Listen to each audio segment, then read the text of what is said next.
this froyo shop, and one day these 4 kids walked in, well, grown-up, young adults, and they walked in and they said, hey, we're on a double date, what do you think we should get? And I gave them some suggestions, and then they went through, and the guys got their ice cream super quick, came up, and they paid for it, and the girls were kind of hanging back, and they didn't know what they wanted.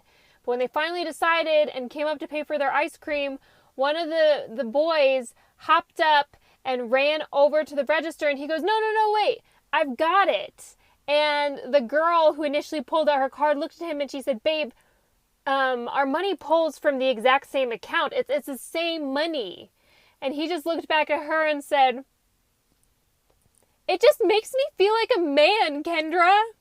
Story time about how my boyfriend cheated on me with his best friend's sister. So a little background information, I was 15 and in 9th grade, and we're gonna call my boyfriend Alex. Alex and I had been together for 6 months, and at the beginning of our relationship, his best friend, who we're gonna call Caleb, him and I literally despised each other. But Alex would always want all 3 of us to hang out, so we decided that we had to get along. So we decided to keep it civil only when we were with Alex. Well, fast forward, all of a sudden, Caleb's grown sister starts hanging out with Caleb and Alex 24/7. And it was weird because she was like a senior hanging out with a freshman. But I didn't think anything of it at first. Well, then out of nowhere, while I was at school, like a week later, Alex says that him and I need to have a talk. So we start walking away from Caleb, and as we're walking away, Caleb looks at me and gives me like this good luck look. Then he told me that he wanted us to take a break. Like for part 2.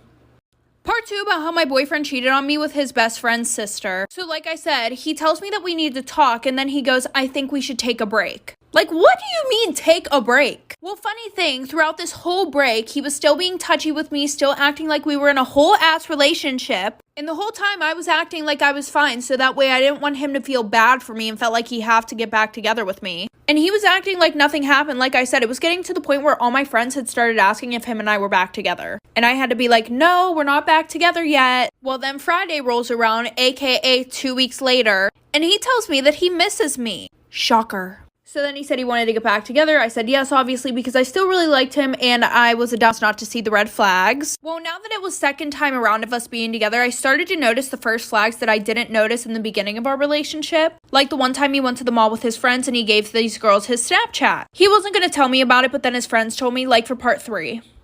Part 3 about how my boyfriend cheated on me with his best friend's sister. So like I said, I started noticing red flags. Well, when I had confronted him about the Snapchat thing, he told me that he felt bad if he didn't give it to them because he didn't want to be mean. Another red flag is that he would never, ever, ever, ever, ever let me touch his phone. Like if he even saw my eyes look at his phone for 0.2 seconds, he would grab it real quick. Anyways, back to him getting with Caleb's sister. When we had got back together after our break, this one girl came up to me and she was like, hey, I have to tell you something. I didn't think it was going to be anything about my relationship with Alex, but here we go. She goes, he broke up with you to hook up with some other girl. So obviously I'm fuming. I go up to him and I'm like, did you break up with me to go and hook up with another girl? He goes, that's in the past. Why are you mad about it? Like we were broken up. Clearly he thought it was okay just to break up whenever you want to go do with someone else. Apparently she said that they could do stuff if we broke up, but I ended up finding out that she does this to all of her little brother's friends. I ordered a Frappuccino at Starbucks the other day, and then when I pulled through out of the drive-thru, I was done. I realized that they'd handed me the wrong drink, and I just thought, you know what? I'm just going to drink it because I'm late, and I'm sure whatever it is still good. But as soon as I took a sip, I realized that they'd used spoiled milk. Like, you could tell in the drink, and I thought, well, now I have to go back and I have to warn them that they're using spoiled milk so that other people don't get it in their drinks, and also so the employees don't get yelled at. And I went back through the drive-thru and I said, hey, you guys gave me the wrong drink. They said, we're so sorry. Pull up, we'll get you the new one. And as soon as I got to the window, I said, hey, just so you know, this drink had spoiled milk in it. And she smiled at me and she was like, no, that was just a plain cold brew. So that's just what coffee tastes like without all the milk and sugar in it. And I was like, oh, I guess I don't like coffee then. And she said, yeah, most people actually don't.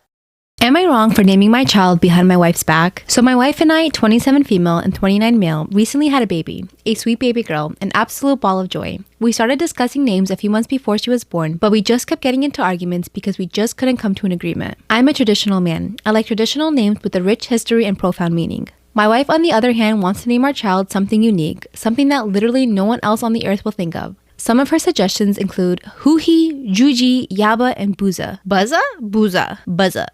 I like Yaba. Yabba dabba doo. Anyone can say that these names are absolutely ridiculous, and she will probably never land a respectable job. By the way, we're both Caucasian, so these are not cultural names or anything. I suggested some names like Amelia, Ella, and Sophia, but she said those were too common. We put off the topic of names for a while, but naturally after she was born, we started talking about it again. She insisted on the name Buzza, but I absolutely refused. I told her no one will take her seriously with a name like that, and that she was just pursuing the novelty of a unique name without thinking about the actual works for her.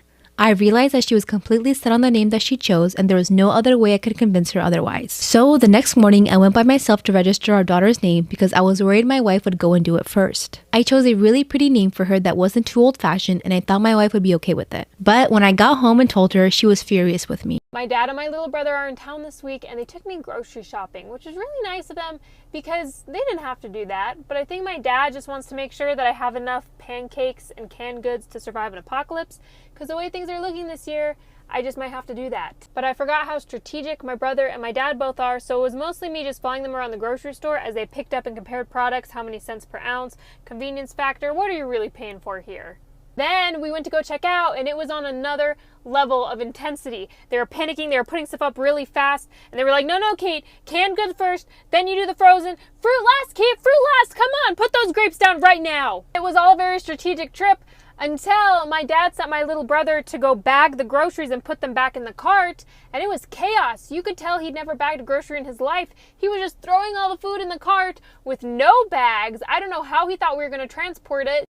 For those who didn't know, in a lot of Latin American countries, including Mexico, you have to pay for a lot of stuff we don't pay for in the United States. Like toilet paper and using the internet in a library. My dad used to take us to Mexico every single year because I'm half Mexican. In this particular year, I had a boyfriend, and we're not going to talk about it. He's not worth it. But what was funny was the lengths I had to go through just to be able to communicate with him. Oh my gosh, so since we didn't have any signal over there in Mexico, I had to walk to this broke down library to be able to message him through the internet.